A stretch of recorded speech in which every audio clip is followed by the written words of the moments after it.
turismen er jo vigtig, fordi det er med til at skabe vækst, det er med til at skabe arbejdspladser, og det er med til at generere en økonomi, som er utrolig vigtig for vores by, for vores hovedstad. Så turisme er et erhverv, som skaber vækst og kan være med til at skabe endnu mere vækst, fordi turisme, som både weekendturister, men også forretningsturister,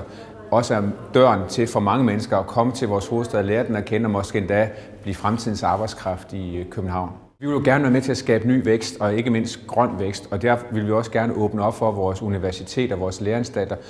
at vi tænker dem ind i hele vores byudvikling og i de investeringer, der skal komme til København. Og der er det også at skabe muligheder for, at vores forskere og vores læreanstalter kan trække konferencer,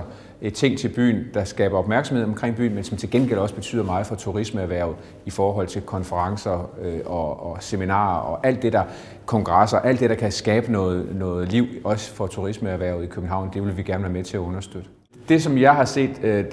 mange steder, det er, at man bruger forskerne,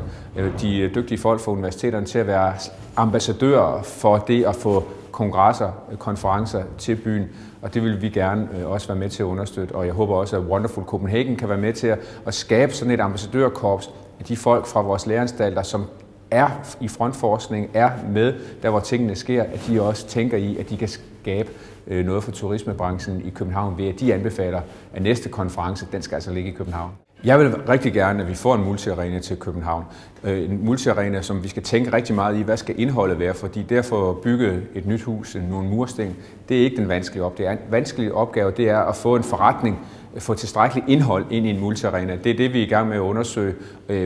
hvad der kan genereres af forretning i sådan en multiarena. Men vi vil gerne have den. Nu er vi i gang med at se, om vi kan lave et nyt ejerselskab med By og Havn, Realdania og Københavns Kommune som ejerne, og så skal selve forretningen, den skal vi så have andre til at tage sig af. For vi skal ikke drive den indholdsmæssige forretning, men vi skal have, inden vi går i gang med at bygge, så skal vi have det rette koncept, der gør, at en multiarena også bliver en forretningsmæssig succes.